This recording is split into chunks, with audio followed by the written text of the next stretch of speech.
Good afternoon, ladies and gentlemen. Thank you for being here. At this press conference, we will first hear from Utah Department of Public Safety Commissioner Bo Mason. Then we'll hear from the FBI Special Agent in Charge, Robert Bowles. We'll then hear from Utah Valley University Vice President Val Peterson, who's been in touch with President Jimenez.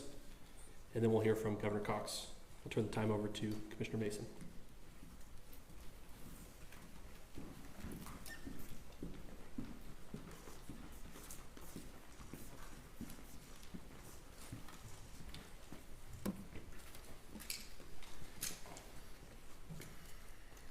Hello, everyone.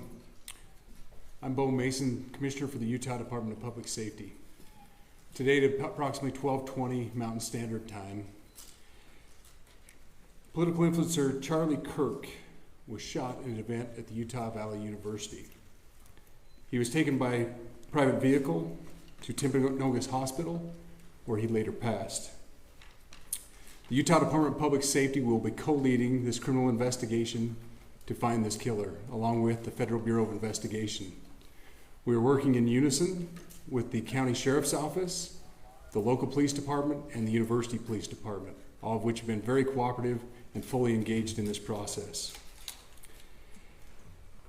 Shortly after the shooting, we did have a suspect in custody, George Zinn, but he was released from custody after we identified that he did not match the shooting suspect and was not an accurate person of interest.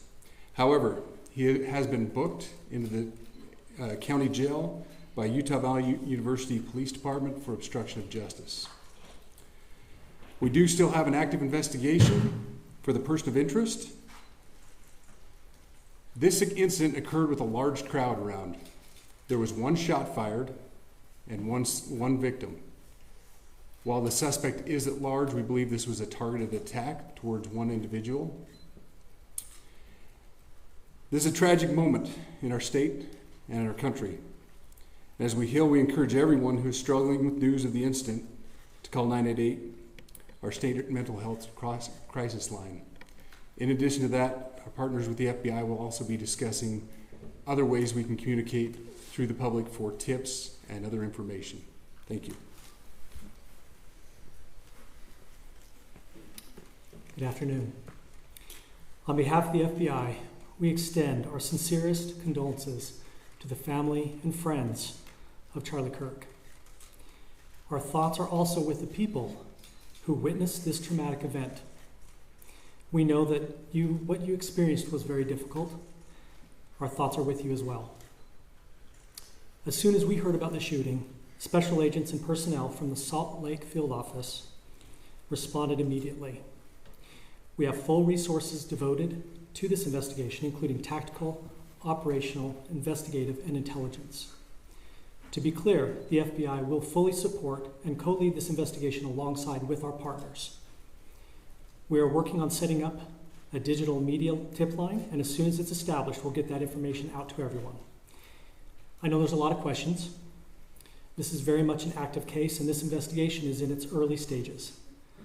We are following all the leads and all the evidence. If anyone has any information, please report it to the FBI or local law enforcement. Thank you. On behalf of President Jimenez, who we've been communicating with, and she's on her way back right now, I say that on behalf of Utah Valley University, we are shocked and saddened by the tragic passing of Charlie Kirk. We express our sincere condolences to the Kirk family. We grieve with our students, faculty, and staff who bore witness to this unspeakable tragedy. He was invited by the student group Turning Point USA to speak on our campus. We firmly believe that UVU is a place to share ideas and to debate openly and respectfully. Any attempt to infringe on those rights has no place here. We do not condone any form of violence at UVU and seek to make our campus a safe place for all. Ladies and gentlemen, thank you for joining us on this dark and tragic occasion. I want to thank our law enforcement officers who are leading this investigation, starting with Chief Long and his response here. with the UVU Police Department. We're grateful for your leadership and your team.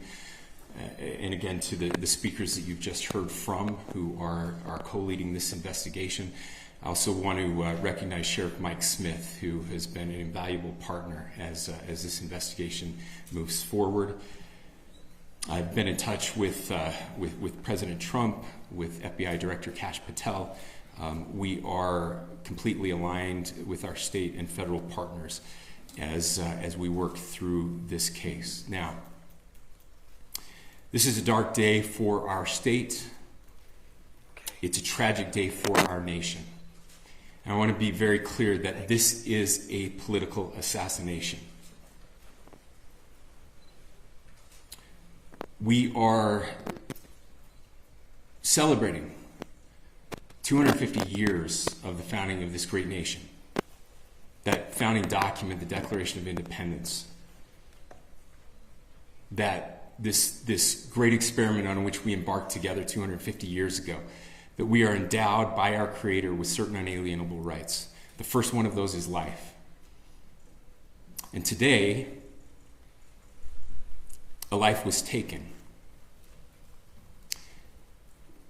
Charlie Kirk was first and foremost a husband and a dad to two young children.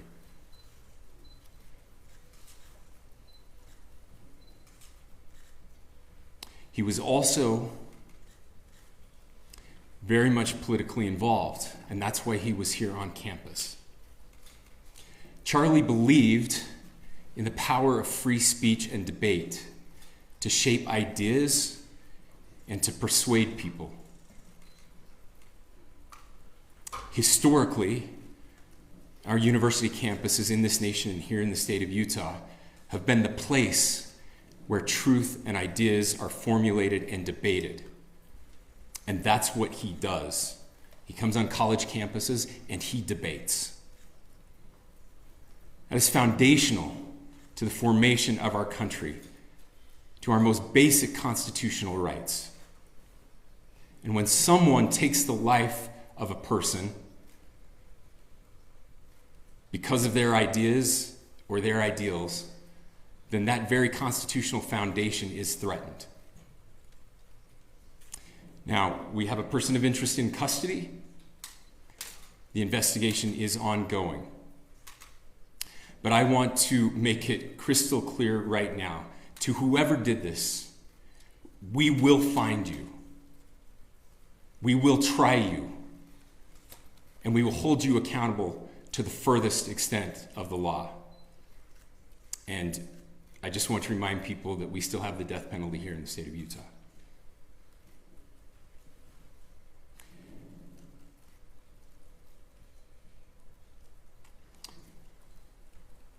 Our nation is broken.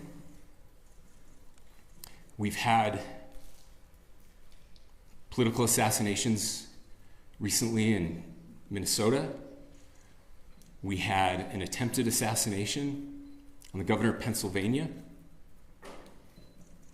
And we had an attempted assassination on a presidential candidate and former president of the United States, and now current president of the United States.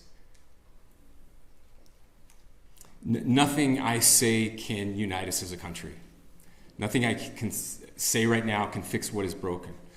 Nothing I can say can bring back Charlie Kirk. Our hearts are broken. We mourn with his wife, his children, his family, his friends. We mourn as a nation. If anyone in the sound of my voice celebrated even a little bit at the news of this shooting, I would beg you to look in the mirror and to see if you can find a better angel in there somewhere. I don't care what his politics are. I care that he was an American. We desperately need our country. We desperately need leaders in our country. But more than the leaders, we just need every single person in this country to think about where we are and where we want to be. to ask ourselves, is this it? Is this what 250 years has wrought on us? I pray that that's not the case. I pray that those who hated what Charlie Kirk stood for will put down their social media and their pens and pray for his family, and that all of us will try to find a way to stop hating our fellow Americans. With that, we're happy to take a few questions. The FBI director is posting that a suspect is in custody. I would just like clarification. Do you or do you not have a suspected shooter in custody? We have a person of interest in custody that is being interviewed right now. That is not George Zinn. That is not George Zinn. Okay. That is correct. Are you still searching or looking for another shooter or anybody else related to this? Yes, we are actively looking for anyone and everyone who has any possible information relating to the shooting. Can you tell us details about the suspect being taken into custody? Where? How long ago? We cannot at this point, but we will get you that information when we can. Is there believed to be a second individual involved in the shooting? At this point, there is no information that would lead us to believe that there is a second person involved. Can you guys talk about the possible shooting?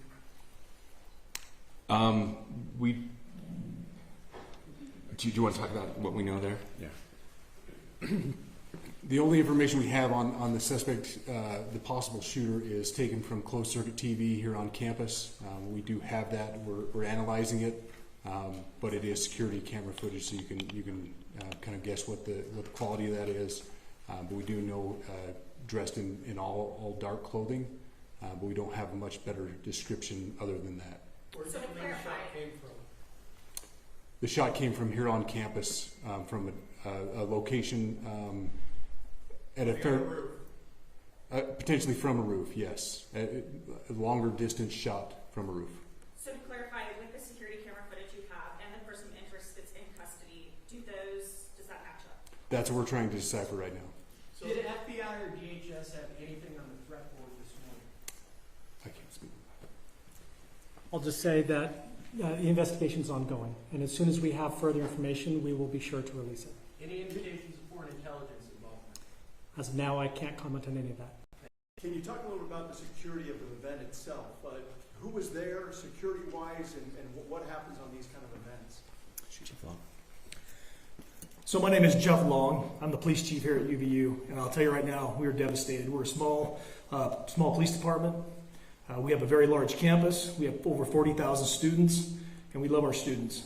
We love our visitors, and we're devastated by what happened today. This is the police chief's nightmare. I'm very saddened for the Kirk family. I know his wife and parents found out about this. Obviously he's away from home. He's here in Utah. And they find out by a police officer that visits their home. That's tragic. Nobody wants that. But I can tell you about our venue today. This was an open venue. This was outside. We did have 6 officers working that event. We had probably over 3,000 people that were in attendance. It sat down in kind of a bowl area here on the central campus. We have a waterfall area. And so he was kind of in a lower area, surrounded by buildings. We had some plainclothes police officers that were in the crowd as well. We train for these things, and you think you have things covered, and these things, unfortunately, they happen. You try to get your bases covered, and unfortunately today we didn't. And because of that, we had this tragic incident. So we did have officers there. We had Charlie Kirk's team. He has a security team that travels with him, and they were here with him when he was shot. Was the gun recovered? I'm sorry, see? Was the weapon recovered? At this point, I can't disclose that. Who made the arrest? There was a question being asked about mass shooting. Was that person apprehended, and do you know who asked that question? Say the question again. I don't know if I understand what you're saying. When Charlie Kirk was shot, he was answering a question about mass shootings specifically. Was that person apprehended, and do you know who asked that question? I do not. We do not have that at this moment. What kind of weapon was used? Ladies and gentlemen, we have time for just one more question, so thank you. Yep.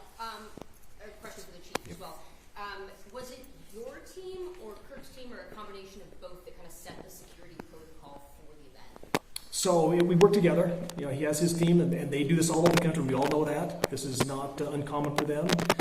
They're very comfortable on campuses, and I was coordinating with his lead security guy, and so yeah, we were working together. Was this a sharpshooter type shot? Was this a Ladies and gentlemen, those are all the questions that will be answered today. Again, thank you for covering this. We will be updating you as soon as we have additional information through normal channels, working with law enforcement. Again, our deepest condolences to the Kirk family and to the students who were there today. I would just ask everyone everywhere to please pray for their family and to pray for our country. We need it now more than ever. Thank you.